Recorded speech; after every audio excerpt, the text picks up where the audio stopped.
नमस्कार मित्रांनो, सकाळ सकाळची वेळ आहे आणि आज पिल्लांना लहान पिल्लांना टाकायचे खाले बघा. कोंबडे पण आपण सोडलेले आहे. इकडे एक कोंबडी आहे, याच्यामध्ये एक कोंबडी आहे, इकडे एक कोंबडी आहे आणि याच्या खाली एक कोंबडी. आता साऱ्याला पहिले आपल्याला सोडायचंय, पण पहिले बनायचं आपल्याला खाद्य. आता हे तर तुम्हाला माहिती आहे आपलं काय भाडला. ठीक आहे, आता चला लहान पिल्लांना टाकू आपण पहिले.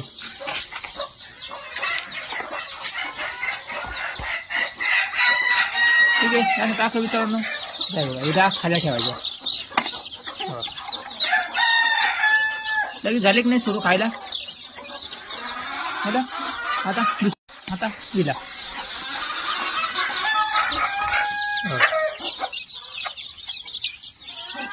झाले की नाही सुरू असं. आता तिसरीला हे बघा, आता तिसरी. चला रे त्यांना थोडं खाजाली बरोबर मस्त. आता हे बघा चौथीला टाकायचं. कसं आहे गावरान कुक्कुटपालन मित्रांनो, नक्कीच सांगा. आता राहिलं 5वीला. आता हिला पहिले सोडावं लागेल आपल्याला. सोडली कशी घ्यायचं. व्हिडिओ आवडत असेल मित्रांनो लाईक करा, कमेंट करा. नवीन असाल अकाउंटला नक्की फॉलो करा मित्रांनो. गावरान कुक्कुटपालन कसं वाटतं नियोजन कसं नाही नक्की सांगा. चला धन्यवाद.